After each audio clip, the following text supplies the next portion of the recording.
How do you see regulatory frameworks holding up under stress? We in the US really have the deepest, most liquid, and I would say the leading capital markets. Almost half of the world's capital markets are here in equity markets. And for a reason, it's because we have laid the groundwork with great institutions, an independent Federal Reserve, a very solid, and yes, for 90 years, independent Securities and Exchange Commission and CFTC and others. Elections have consequences, they should, and there's an ebb and flow between Democrat presidents and Republican presidents that tend to be a little bit more leaning into the creation of public goods through regulation. And on the Republican side, a bit of loosening of that and trying to loosen that up for businesses and entrepreneurs. But I think something more is happening during this administration. I think that there's really been a challenge to the independence of many of those regulatory agencies and backing away from the institutions that Simon studied so much about the rule of law.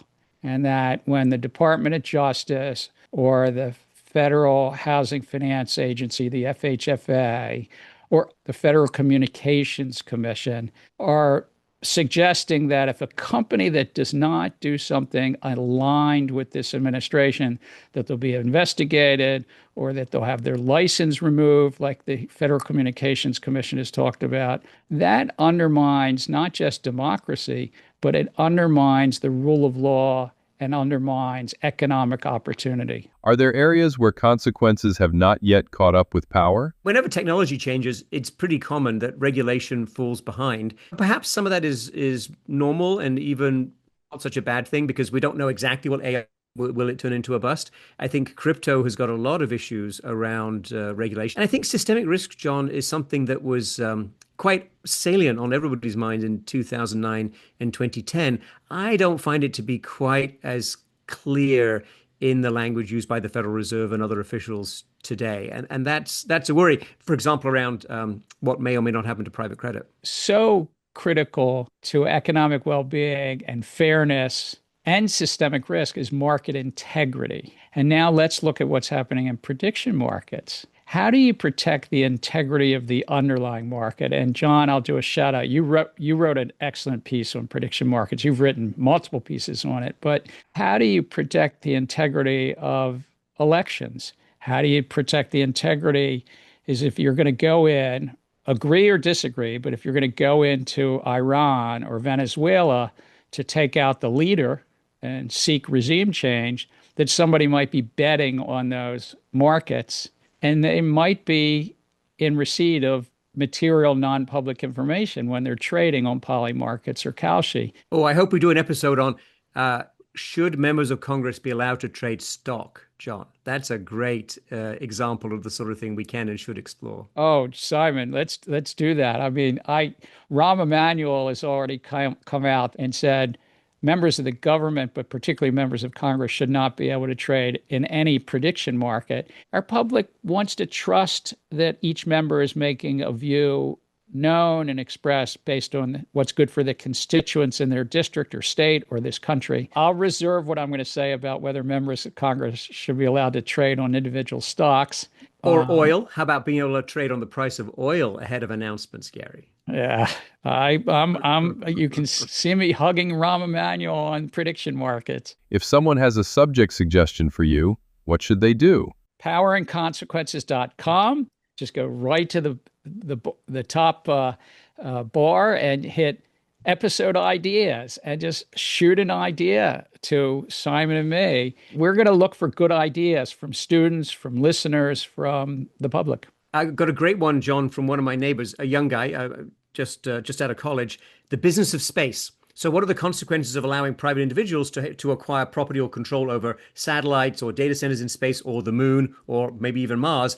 How would that play out in terms of economic and financial consequences? Great topic. I think we'll take that one on. We're likely to do something on taxes. We're likely to do something on U.S. government fiscal situation and, of course, the debt. I'd like to come back and do something on the role of the dollar, China and U.S. and the competition between China and the U.S. And we could do 5 episodes on artificial intelligence. I think that we'll want to come back particularly about AI and the future of work. Probably do just an episode all on its own on inequality.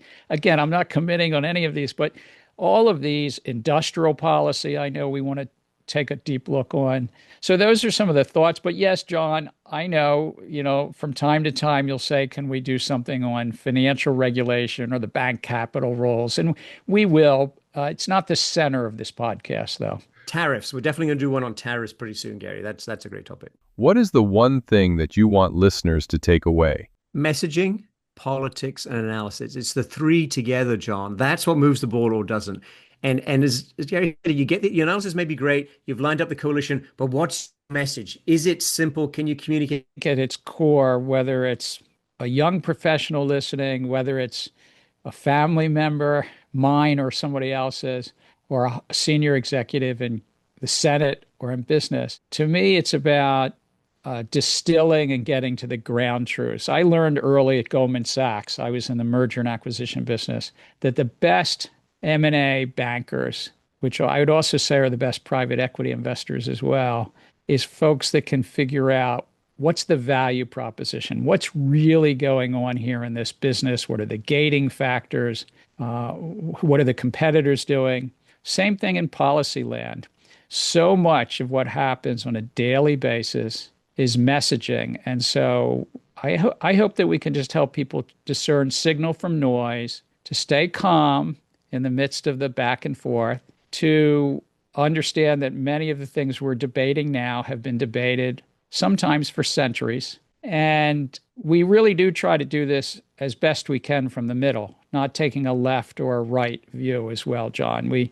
So there'll probably be some folks on both sides that are a little upset with this, but we're trying to do it in that context. What question do you wish journalists were asking more right now? I wish that they would ask Simon the question I ask him at the end of every episode is, what science fiction, movie or novel or story is most relevant to this policy debate? We end every episode with that question for Simon, and I'll let him tell you the question he always asks me. But gosh, is Simon good on nailing it? And it's a really relevant question that makes us think. But Simon can tell you the question he asked me, but what would you like journalists to ask you, Simon? Well, I always ask you about history, Gary, and you always have some historical moment. But what I really like about our conversations, Gary, is we try to find those global connections in the interconnections. And when I was chief economist at the IMF, that was a big part of what the job was. So you've got a problem in one part of the world, let's say the Middle East. And I think, John, what people are missing, a lot of journalists are not seeing the connection to Russia, what Russia wants, how Russia is benefiting, and then what the implications are for Ukraine, how that the kind of pressure that's going to put Europe under. What is the European response? How does that link to the Hungarian elections that are coming up? How is that affecting American policy? How does American policy then feed back? How does that change how the United States thinks about Greenland? It goes on. There's a big global package, and we unpack that and unravel it. But I think looking at those connections and thinking historically, as Gary does, about the way connections have played out in the past, that's what I would encourage everyone, not just journalists, but everyone to do. The connections, often a journalist, and they're against deadline, they're fighting for more impressions, reads, clicks. Right? That's what you're doing too, John. It's that's what we're doing.